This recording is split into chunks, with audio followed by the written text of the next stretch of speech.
বিসমিল্লাহির রহমানির রহিম। আমার প্রিয় দর্শক ও শ্রোতাবৃন্দ, আসসালামু আলাইকুম ওরহমতুল্লাহি ওবারাকাতুহ। আজ পবিত্র রমজান মাসের 3 তারিখ।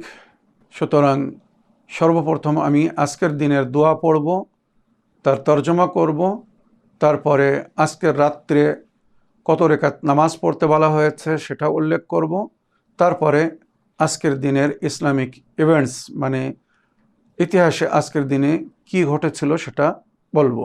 তো আসুন সর্বপ্রথম আজকের দিনের দোয়া পড়ি। বিসমিল্লাহির রহমানির রহিম। আল্লাহুম্মা রযুকনি ফীহি আয-যাহনা ওয়াত-তানবীহ ওয়া বা'idni ফীহি মিনাস সাফাহাতি ওয়াত-তামওয়ীহ ওয়াজআল লি নাসীবাম মিন কুল্লি খাইরিন তুনজিলু ফীহি বিজুদিকা ইয়া আজওয়াদাল আজওয়াদিন। হে আমার প্রতিপালক আল্লাহ রব্বুল আলামিন, আমাকে বিবেক বুদ্ধি দান করুন। আল্লাহুম্মা রযুকনি ফিজ জাহনা ওয়াত তানবীহ, আমাকে এমন বিবেক বুদ্ধি দান করুন যে বিবেক বুদ্ধি আমাকে সজাগ করবে, আমার ভুলকে ভাঙবে বা আমাকে অসৎ কাজ থেকে বাধা দিবে, আমাকে ভুল দেখিয়ে দিবে। খোদা না করুক যদি আমি কোনো ভুল করতে যাই, তো আমার বিবেক, আমার বুদ্ধি যেন আমাকে সঙ্গে সঙ্গে সজাগ করে দেয় যে তুমি যেটা করতে যাচ্ছ এটা ঠিক না। তো এটা কিন্তু আল্লাহর তৌফিক যদি হয় তাহলে আমরা পাবো। তাই আল্লাহর কাছে আমরা সেই বিবেক চাই, সেই বুদ্ধি চাই, যে বিবেক, যে বুদ্ধি আমাদেরকে সজাগ করবে, ভুল পথ থেকে দূরে রাখবে। বুদ্ধিজীবী অনেক আছে, মনে রাখবেন, যারা নিজেকে বুদ্ধিজীবী মনে করে, বিবেক বুদ্ধি থাকার পরেও তারা অন্যায় করছে, ভুল করছে।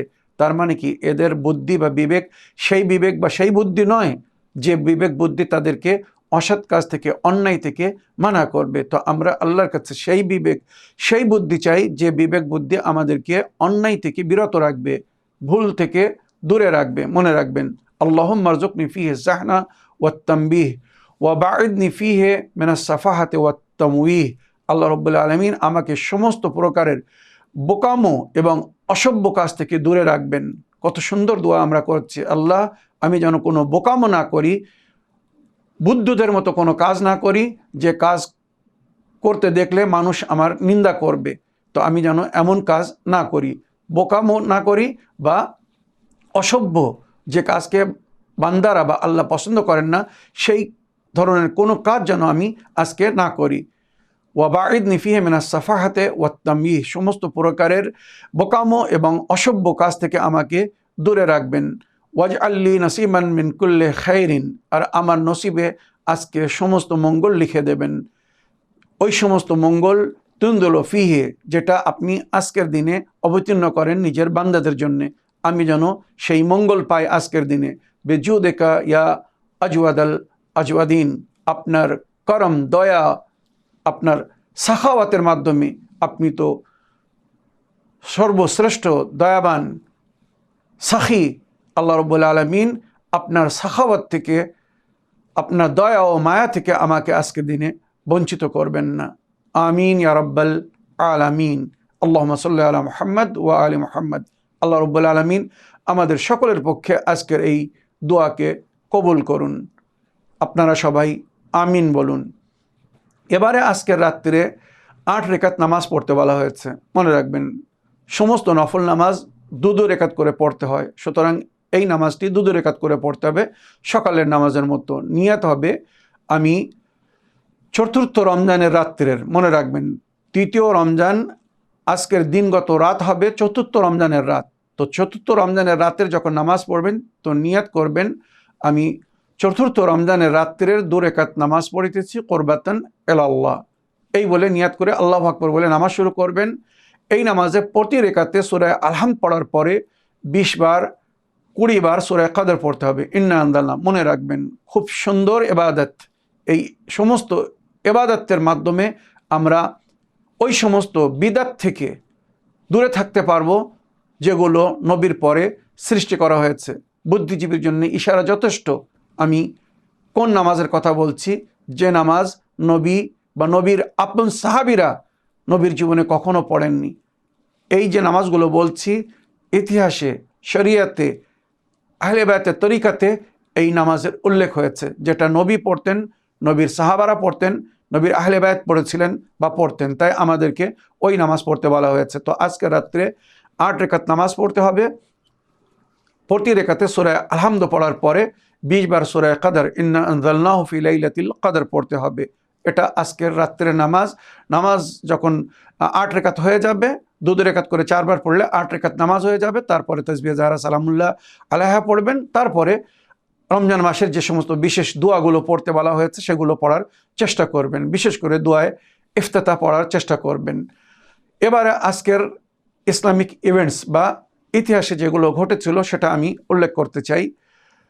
রওয়ায়েতে যেটা আমরা পেয়েছি যে 3রা রমজান জনাবে ইব্রাহিম নবীকে সহিফা দান করা হয়েছিল। জনাবে ইব্রাহিম নবীকে কয়েকটি সহিফা দেওয়া হয়েছিল, যেটা আপনারা সূরা আলার মধ্যে পড়ে থাকেন, সহফে ইব্রাহিমা ওয়া মুসা। সহফ সহিফার জমা, প্লুরাল, বহুবচন, অনেক সহিফা দেওয়া হয়েছিল। কিছু রওয়ায়েতে আমরা পেয়েছি রমজান মাসের 1ম তারিখেও ওনাকে কোনো সহিফা দেওয়া হয়েছিল, যেটা এর আগে আমি উল্লেখ করেছি। এবং অধিকাংশ উনি যে সহিফাগুলো পেয়েছিলেন রমজান মাসের 3য় তারিখে। মনে রাখবেন, আল্লাহর ওলিরা, নবীরা, আম্বিয়ায়ে কেরাম যানাদেরকে আসমানি কিতাব দেওয়া হয়েছিল বা সহিফা দেওয়া হয়েছিল, তো অধিকাংশ সমস্ত আসমানি কিতাব এই পবিত্র রমজান মাসে অবতীর্ণ হয়েছিল বা আল্লাহ রাব্বুল আলামিন নিজের নবীদেরকে দিয়েছিলেন। এটাও কিন্তু একটু বড় গুরুত্বপূর্ণ কথা, জানকারির কথা।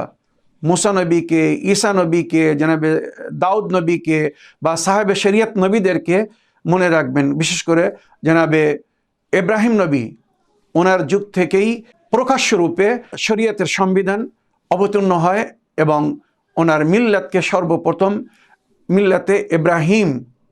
মিল্লাতে ইব্রাহিমী বা উনি নিজের সন্তানদেরকে মুসলমান বলেছিলেন। আনা আউয়ালুল মুসলিমিন, সর্বপ্রথম মুসলমান আমি। আর যেভাবে কোরআনে উল্লেখ হয়েছে, ইয়া আইয়ুহাল্লাযীনা আমানু ইত্তাকুল্লাহা ওয়া লা তামুতুন্না ইল্লা ওয়া আনতুম মুসলিমুন। ইয়া আইয়ুহাল্লাযীনা আমানু ইত্তাকুল্লাহা হাক্কা তুকাতিহ, হে বিশ্বাসীগণ, তোমরা ওইভাবে আল্লাহর ভয় করে চলো যেভাবে তোমাদেরকে ভয় করে চলতে বলা হয়েছে। ওয়া লা তামুতুন্না ইল্লা ওয়া আনতুম মুসলিমুন, আর তোমরা মৃত্যুবরণ করো না কিন্তু মুসলমান হয়ে। তো সর্বপ্রথম জানাবে ইব্রাহিম নবী নিজের সন্তানদেরকে এটা বলেছিলেন যে তোমরা মৃত্যুবরণ করবে না কিন্তু মুসলমান হয়ে। তো জানাবে ইব্রাহিম নবীর উপরে আজকের দিনে সহিফা নাজিল হয়েছিল, আর ওনার দিনকেই দিনে হানিফ বলা হয়েছে। নবী করিম সাল্লাল্লাহু আলাইহি সাল্লাম এবং ওনার বংশধারী, মনে রাখবেন আমাদের নবীর বংশধারীরা সব কিন্তু দিনে হানিফের উপরে ছিলেন। যারা কুফর করেছিল, দিনে হানিফকে ছেড়ে অন্যদিকে চলে গিয়েছিল, শিরিক করেছিল, আমি তাদের কথা বলছি না। যারা কুফর করেনি, শিরিক করেনি, তারা দিনে হানিফের উপরে ছিলেন, যার মধ্যে জানাবে আব্দুল মুত্তালিব, জানাবে হাশিম বা জানাবে আবু তালিব, জানাবে আবদুল্লাহ, নবী করিম সাল্লাল্লাহু আলাইহি সাল্লামের পিতা, সবাই কিন্তু দিনে হানিফের ওপরে ছিলেন, মিল্লাতে ইব্রাহিমের ওপরে ছিলেন। আর ওনাদেরকে শরিয়াতে, কোরআন ও হাদিসে মুসলমান বলা হয়েছে। তো যারা অটোমেটিক মুসলমান ছিল তাদেরকে পুনরায় মুসলমান হওয়ার মনে হয় কোনো প্রয়োজন ছিল না। মনে রাখবেন, নবী করিম সাল্লাল্লাহু আলাইহি সাল্লাম নিজের বংশের এইভাবে পরিচয় করেছিলেন, বা কোরআনের আয়াতের মধ্যে যেটা উল্লেখ হয়েছে, তাকাল্লুবুকা ফিস সাজিদিন, আল্লাহ আপনাকে দেখছে সেজদাকারীদের মধ্যে। তার মানে কি, নবীর বংশধারীরা, নবী যে বংশ থেকে এই দুনিয়া এসেছেন, তানারা আল্লাহর সেজদাকারী বান্দারা ছিলেন, তানারা কখনো বুতের আগে সেজদা করেননি, মনে রাখবেন। তো জানাবে ইব্রাহিম নবী সর্বপ্রথম যিনি দিনের প্রচার করেছিলেন, মানে আল্লাহ রাব্বুল আলামিনের তরফ থেকে শরিয়তের সংবিধান দেওয়া হয়েছিল আর বিশেষ দিনের হেদায়েতের জন্য আদেশ করা হয়েছিল। জানাবে নূহ নবী আলাইহিস সালাম, উনিও দিনের তাবলীগ করেছিলেন, নিঃসন্দেহে উনিও আল্লাহর বান্দাদেরকে হেদায়েত দিয়েছিলেন। কিন্তু জানাবে নূহ নবীকে, যেটা আমরা ইতিহাসে পেয়েছি, কোনো সহিফা দেওয়া হয়নি বা কোনো পার্টিকুলার মানে নিয়ম শৃঙ্খলার জন্য কোনো বই দেওয়া হয়নি।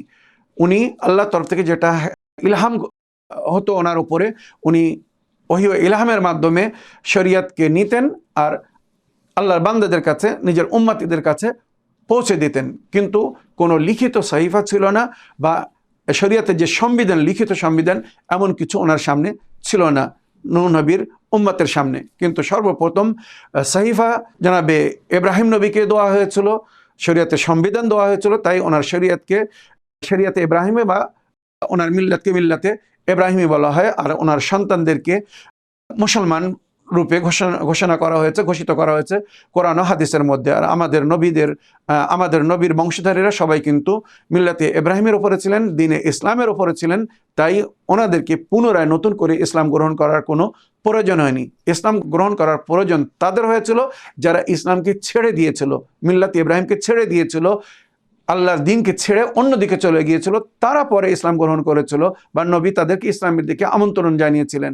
মনে রাখবেন, জানাবে আবু তালিব যদি উনি মুসলমান না হয়ে থাকতেন তো কখনো নিজের বাড়ি থেকে ইসলামের প্রচারের অনুমতি দিতেন না। সর্বপ্রথম দাওয়াতে জুলাইশিরা যাকে বলা হয়েছে, ইসলামের প্রচার যেখান থেকে শুরু হয়েছিল জানাবে আবু তালিবের বাসা থেকে।